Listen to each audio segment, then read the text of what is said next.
The restaurant in Victoria Island buzzed with laughter, the clinking of glasses, and the smell of spicy jollof drifting through the air. Adeobi sat quietly beside her husband, Chike, her posture straight, her silk dress catching the light. Around the long table sat family, friends, and Chike's business partners, all leaning in to hear his booming voice. He loved being the center of attention, and tonight was no different. At first, the jokes were harmless. Chike bragged about his latest deal, teased a cousin about politics, and ordered another round of wine. But then, with a smirk, he turned toward Adeobi. "You see my wife here?" he said loudly, raising his glass. "Beautiful, yes, but financially nothing. A burden on my shoulders." His words cut through the noise. Laughter erupted around the table. Even his mother chuckled softly, shaking her head. Adeobi's smile froze. Heat rushed to her face as the laughter echoed in her ear. She lowered her gaze, pretending to adjust her napkin, hiding the tears that threatened to spill. This wasn't the first time he had embarrassed her, but tonight something inside her shifted. As the others laughed and clinked glasses, she sat in silence, her heart heavy but her mind sharp. No one noticed the quiet decision forming behind her calm eye. She would not shout, she would not argue, she would not give him the satisfaction. Instead, she promised herself that this would be the last time Chike, or anyone, would ever call her a burden. Long before that dinner, long before Chike ever called her a burden, Adeobi had a secret that no one knew. When her father passed away, he left her something far greater than jewelry he left her a quiet key to power, shares in his oil logistics company. At the time, she was young and grieving, and she didn't fully understand what it meant. But she trusted the men her father had trusted, his lawyers, his bankers, his advisors. They guided her, taught her, and reminded her of her father's words. Wealth is not for showing off, it is for building. While Chike boasted about his deals and flaunted his cars, Adeobi was quietly making moves behind the scene. She reinvested her dividends, bought more shares, and studied the market. She never spoke of it, never hinted at it. Each year her fortune grew steadily, like a river widening with time, until it became something unimaginable, over $1 billion. But Adeobi never lived like it. She chose modest elegance over excess, silence over noise. She let the world, and especially her husband, believe she had nothing. Chike loved to believe he was the sole provider, the pillar of their home. He strutted through life, chest high, convinced Adeobi depended on him for every meal, every dress, every outing. He liked her silence, mistaking it for weakness. But Adeobi was not silent because she was powerless. She was silent because she was watching. She was studying the man she had married, observing how pride turned him blind, how arrogance made him cruel. Many nights, while Chike snored beside her after bragging about his hard work, Adeobi lay awake, scrolling through reports on her laptop, speaking quietly to her father's old lawyer on the phone, making decisions that moved millions. She would close the laptop, kiss her child goodnight, and walk through her home, knowing that every chandelier, every car, every business loan Chike boasted about was standing on the invisible foundation of her fortune. But Adeobi never corrected him. Not once. She allowed him to carry on, because she wanted to see who he truly was without her shield. And she saw it clearly. A man who grew louder the more he thought she was small. A man who thought wealth gave him the right to belittle the woman beside him. She carried her secret like a diamond hidden deep in her chest, shining brighter each year. Adeobi didn't just have money. She had power, independence, and the legacy of a father who believed in her more than the man who now mocked her. And as she wiped her tears in that restaurant, remembering the weight of her hidden empire, she knew the day would come when the truth would no longer stay silent. That day was closer than anyone could imagine. That dinner in Victoria Island still burned in Adeobi's chest, but deep down she knew it wasn't the first time. Chike had been planting seeds of humiliation for years, watering them with pride until they grew into something poisonous. From the very start of their marriage, he found small ways to make her feel less. At first, it was little comments, the kind people might laugh off. "Leave business talk to men," he would say when she offered an idea. Or, "You wouldn't understand this, Adeobi," whenever he wanted to dismiss her. She stayed quiet then, convincing herself it was just pride, nothing serious. But with time, it became worse. At family gatherings, he often cracked jokes at her expense, painting her as lazy or spoiled. At business dinners, he would order for her without asking, as though she couldn't decide for herself. Once, when she suggested starting a fashion line, a dream she had carried since her teenage years, Chike laughed so hard he spilled his drink. "Fashion? My dear, you'd bankrupt me in a week," he said loudly, and the whole table joined him in laughter. Adeobi had smiled that night, but when she got home, she cried into her pillow until sleep carried her away. He controlled not just her choices, but her voice. He would cut her off mid-sentence, forbid her from attending certain meetings, and even told his friends, "My wife is beautiful, but she's not built for serious things." It was as if her only value to him was how she looked beside him in photograph. For years, Adeobi endured it, thinking that maybe things would change, maybe he would soften. But instead, his arrogance only grew. That night at the restaurant, surrounded by his mother, cousins, and his business partners, was the cruelest of all. To call her a burden in front of everyone, and then to watch them laugh, was the deepest cut. She had felt her heart twist, her eyes sting, but she forced herself to sit tall, her tears hidden behind a napkin. For Chaik, it was just another joke. For Adeobi, it was the breaking point. In that moment, while the others laughed and raised their glasses, Adeobi felt something inside her snap. Not the kind of snap that makes you lash out, but the kind that steels your spine and clears your vision. She remembered every insult, every dismissal, every time he killed a dream with a smirk. She remembered the nights she lay awake making decisions worth millions while he boasted about providing. She remembered her father's voice, telling her she was meant for more. And as she sat there, silent but burning, Adeobi realized she was done. Done waiting, done forgiving, done hiding. Chaik thought he had embarrassed her, but he had only unlocked something far greater. That night, without saying a word, Adeobi chose to rise. And she knew that when she did, the whole world would see who had truly been carrying the weight all along. The morning after the humiliating dinner, Lagos was alive with its usual noise, the traffic, the street vendors, the chatter of neighbors. But inside her quiet apartment, Adeobi felt a calm she hadn't felt in years. She woke early, not with anger, not with fear, but with purpose. Today, everything would change. She didn't announce her plans. She didn't need to. Years of careful preparation had set this moment in motion. Her laptop sat open on the mahogany desk, the screen filled with accounts, ledgers, and documents that only she and a few trusted advisors could access. Lawyers who had served her father's estate for decades, bankers who understood the value of discretion, and trustees loyal to her family's legacy were ready. They had been waiting for the signal, and Adeobi gave it quietly, simply, with a single call. Within minutes, transfers were underway. Shares in her father's oil logistics company were moved to accounts Chaik could never touch. Investment portfolios, real estate holdings, and private trusts, all shifted with precision. Adeobi watched each confirmation come through, her pulse steady, her eyes calm. Each click, each verification was a small victory, a reclaiming of power that had always been hers. She walked through the apartment, letting the quiet hum of her own agency sink in. For years, Chaik had believed he was the one holding the reins. He thought her silence meant submission, that her dependence on him was total. But Adeobi had always been in control, quietly steering a fortune he could not see, decisions he could not influence, investments he could not touch. Today, the truth finally reflected in the stark numbers on the screen. By mid-morning, she had full control. The properties in Victoria Island, Lekki, and Ikoyi, once associated with Chaik's lavish lifestyle, were legally hers. Her shares, her businesses, her investments, even the lines of credit he assumed were his to command, were untouchable. Chaik's empire had depended on her resources more than he ever realized, and now those resources had slipped quietly out of his hand. Adeobi took a deep breath and smiled softly, almost imperceptibly. She felt no rush of vengeance, no cruel glee. This wasn't about revenge. It was about justice, about claiming what was always rightfully hers. She moved through the day with grace, confirming transfers, signing documents, and communicating only when necessary. The city outside didn't know that a quiet revolution had begun, one that would soon shatter the life Chaik had built on her supposed dependence. By the evening, everything was settled. Adeobi leaned back in her chair, letting the weight of her accomplishments settle over her. For the first time, she felt entirely free, entirely in control. She had moved in silence, yet the world would soon hear the ripple of this quiet power. And Adeobi, always poised, knew that the man who had mocked her just the night before would wake to a world he no longer controlled. By the next morning, Adeobi's quiet power began to ripple through Chaik's world. She moved deliberately, without fanfare or announcement, dismantling the comforts he had taken for granted for years. The mansion in Victoria Island, once his stage for boasting to friends and colleagues, was no longer his. Adeobi instructed the leasing office to terminate the contract immediately. The staff who had grown used to obeying his whims were now under her direction, polite but firm, turning him away with paperwork he could not argue against.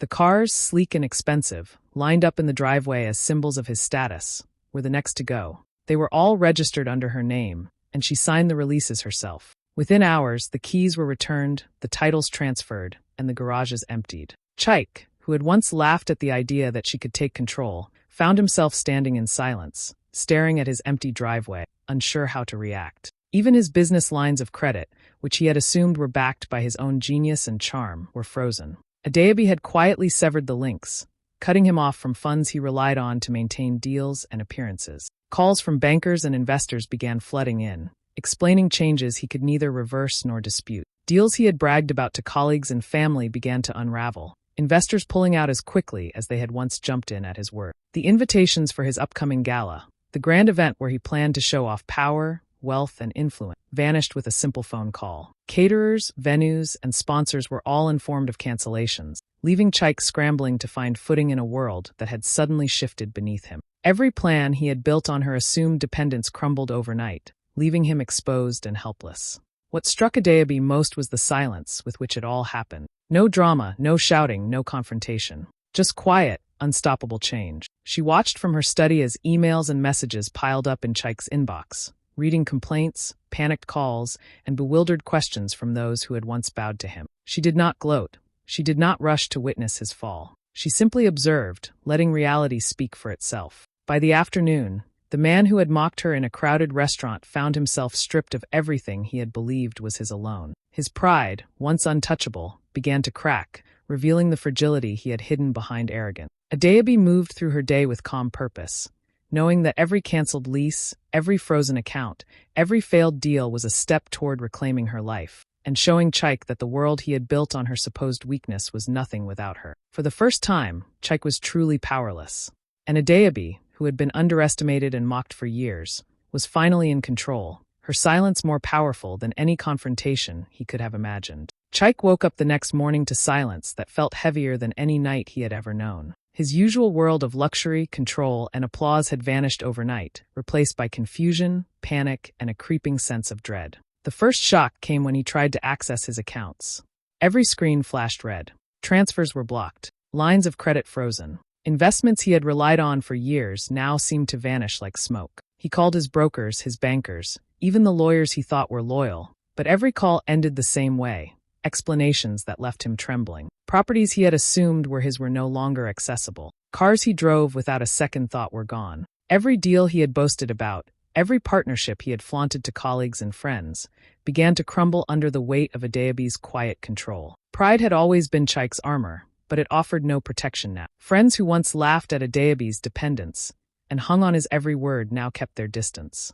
Texts went unanswered. Calls were returned with cold professionalism, not camaraderie. The man who had stood tall, chest out, mocking everyone around him, suddenly found himself isolated, vulnerable, and exposed. The blow that cut deepest came from the one person he expected support from most, his mother. She had once praised his sharp mind, his confidence, and his supposed ability to provide. But now, her voice shook as she dialed Adeobi directly, begging for mercy on Chaik's behalf. Every word from her mouth was a reminder of how far he had fallen, and Chaik could only listen, silent, as she pleaded for the woman he had belittled for years. He walked through the empty rooms of their once grand house, running a hand over the polished surfaces that now felt cold and foreign. Memories of his arrogance, his jokes at Adeobi's expense, and his countless dismissals of her intelligence hit him like a wave. He realized, painfully, that he had built a life on illusions, convinced that wealth and bluster were enough to maintain power, unaware that the foundation was never his. By evening, news of his collapsing deals had begun to circulate. Investors who once cheered him on now questioned. Contacts he had counted on for introductions and opportunities withdrew quietly but decisively. Chaik, who had always thrived on appearances and control, faced the harsh truth. Without Adeobi's fortune, without her silent hand guiding the empire, he had nothing. And as he sat alone in a house that still smelled of wealth but now rang with emptiness, Chaik felt the first real fear of his life. For the first time, he understood what it meant to be powerless, not just financially but emotionally and socially. His fall had begun, not with a single dramatic confrontation, but with the quiet precision of a woman who had spent years waiting for him to show his true colors. Adeobi's patience, her silence, and her hidden strength had become the force that would undo everything he thought he owned. Adeobi moved through the days after Chaik's fall with a calm that surprised even her closest friends. There was no celebration, no public gloating, no boasting. She had never wanted power to be about showing off. It was about freedom, control, and justice. While the city buzzed with rumors of Chaik's sudden collapse, Adeobi focused on work that mattered, the kind of work that carried her father's name with pride. She turned her attention to the foundation he had started for women and children, an organization she had quietly supported over the years. Now, with full control and resources at her disposal, she expanded its reach. Programs for education, healthcare, and entrepreneurship flourished under her careful guidance. Clinics were refurbished, schools received new supplies, and scholarships went out to young women who had the talent but lacked the means. Adeobi walked through classrooms, visited hospitals, and listened intently to the stories of families struggling to get by. She had always believed that wealth without purpose was empty, and now she had the power to make a real difference. The media soon picked up on her story. Journalists were fascinated by the woman who had been overlooked for years, quietly building a billion-dollar empire while her husband flaunted wealth she had actually created. Headlines called her the silent billionaire of Lagos, and people across Nigeria started to take notice. But Adeobi paid little attention to the fame. She gave a few interviews, always humble, always focused on her mission. She spoke about education, opportunity, and empowerment, not about Chike, not about revenge. Her grace and composure only made her story more compelling. Friends who had once dismissed her as quiet or passive were now inspired by her intelligence and courage. Young women reached out to the foundation, seeking advice and mentorship. Adeobi responded personally when she could, sending messages of encouragement and hope. "Your strength is in your choices," she wrote to one girl. "Never let anyone define your worth." Even Chike's fall, the whispers of scandal, and the collapse of his deals did not shake her calm. Adeobi had already moved beyond anger, beyond humiliation, to something far more powerful: focus. She spent her days strategizing for the foundation, attending meetings with advisors and planning initiatives that would outlast her lifetime. Her life was no longer about keeping up appearances or living under someone else's shadow. It was about building a legacy that could not be taken away. And through it all, Adeobi's presence was quiet but undeniable. People saw her strength in her poise, her careful words, and her unshakable confidence. The world watched as the woman once called a burden became a symbol of resilience and intelligence. She had everything she needed, not just wealth, but respect, purpose, and freedom. And she carried it all with the kind of quiet power that made it impossible for anyone to ever underestimate her again. Chike arrived at Adeobi's office one late afternoon, the Lagos sun dipping low behind the skyline. His tailored suit felt heavy, but it wasn't the weight of fabric that burdened him. It was humiliation, desperation, and the sharp sting of his own arrogance. He paused at the entrance, unsure if she would even see him, his pride long gone, replaced by fear. When she looked up from the documents on her desk, he felt a flicker of hope. Adeobi was calm, her posture regal, her expression unreadable. The man who had once mocked her openly now felt like a child standing before a parent. Chike swallowed hard, struggling to find the words. "Adeobi, please," he began, voice trembling. "I know I've made mistakes, terrible mistakes. I never realized. I never understood. Tears streamed down his face before he could stop them. He fell to his knees, a man broken in front of the woman he had once humiliated, begging for mercy. "I beg you forgive me. For everything. For the dinners, the insults, for not seeing your worth. Please. I know we vowed to stand together, but I failed you. Adeobi listened quietly, the weight of years of pain and endurance settling over. She had imagined this moment many times, not the humiliation of seeing him fall, but the power of finally speaking her truth. She allowed him the space to speak, letting every word, every sob, every plea wash over him, but she did not soften. Finally she spoke, her voice steady, calm, and commanding. "Chike," she said, leaning back slightly in her chair. "A burden doesn't carry billions." The words hit him harder than any legal document, harder than any lost asset, harder than the collapse of his business.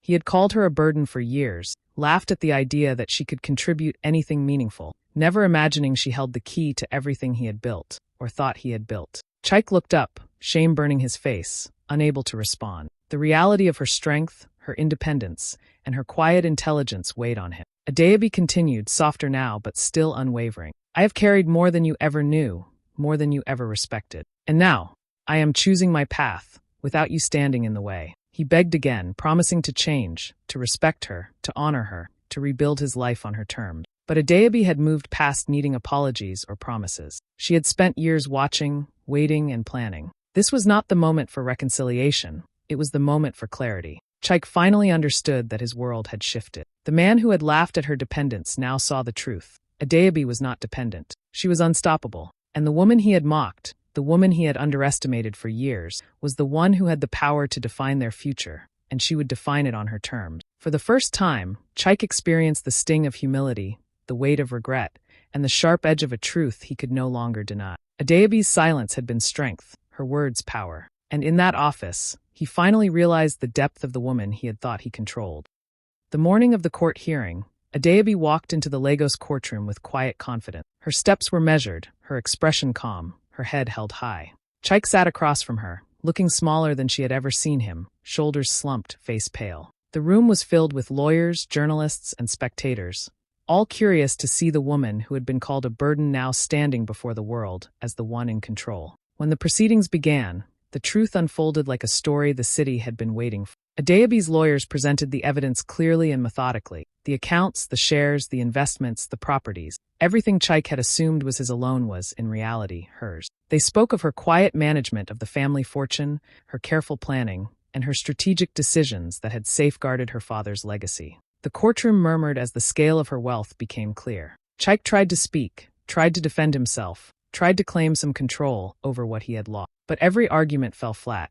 The arrogance that had carried him through life now worked against him. The judge saw a man who had belittled his wife, taken her for granted, and failed to recognize her independence and contributions. Chike's credibility crumbled as witnesses recounted his public humiliations, his control over Adeobi's decisions, and his disregard for her intelligence and dreams. When the judge delivered the verdict, Adeobi felt a quiet satisfaction. She was granted full custody of their child, ensuring the child would grow up in a safe, nurturing environment. She was given full legal protection over her empire, the businesses and properties she had quietly built and preserved for years. Chike received nothing beyond the bare minimum the law required, a stark contrast to the life he had once flaunted. The media outside had already gathered, phones and cameras capturing every moment. As Adeobi walked out of the courtroom, she did so with dignity, a serene smile on her face. Reporters shouted questions, flashing lights tried to capture her, but she moved through it all with grace, holding her child's hand firmly in hers. She didn't gloat, she didn't taunt. She simply walked, embodying strength, intelligence, and quiet power. For Lagos and the world beyond, it was a story of reversal and justice. The woman once mocked and underestimated had reclaimed her life and her rights. The man who had assumed dominance was left to face the consequences of his arrogance. And Adeobi, poised and composed, had done what few could. She had turned humiliation into triumph, control into freedom, and silence into unstoppable power. That day, as the cameras followed her steps out of the courtroom and into the waiting city, Adeobi felt a sense of closure unlike any other. She had not just won a case. She had reclaimed her identity, her dignity, and her future. Every step she took was a declaration. The world could no longer define her, and the life she would live from that moment on would be entirely on her terms. Months had passed since the courtroom, but Adeobi's life had only grown fuller. The city whispered her name with admiration now, not pity. Today, she stood on a stage in a newly built women's empowerment center, the bright Lagos sun streaming through large glass windows. Around her were hundreds of young women, their eyes wide with hope and curiosity, waiting to hear from someone who had walked the path they dreamed of. Adeobi took a deep breath, feeling the weight of her journey and the quiet power she now carried. She looked out at the audience, seeing determination mirrored in each face. When she spoke, her voice was calm, clear, and filled with the strength of hard-won experience. "Never let anyone call you a burden," she said, pausing as her words sank in. "You are the treasure." The room erupted in applause, cheers and claps echoing against the wall. Young women stood to cheer, some wiping away tears, inspired by the woman who had turned humiliation into triumph, silence into power, and hidden strength into legacy. Adeobi's heart swelled with pride, not for herself, but for them, for the futures she could help shape. In the shadows at the back of the hall, Chike watched. His once bold presence was diminished, his arrogance stripped away by the truth he had refused to see. He remained silent, powerless, while the woman he had mocked commanded the room and the hearts of everyone. Adeobi stepped off the stage, smiling at the women who approached her with questions and stories of their own struggles. She guided them with kindness, patience, and wisdom, knowing that the real success was not the fortune she controlled, but the lives she could touch. That day, in a sunlit hall in Lagos, success was redefined. It was not about wealth alone, nor power for show. It was about courage, dignity, and lifting others as you rise. And Adeobi, once called a burden, had become the treasure she had always been.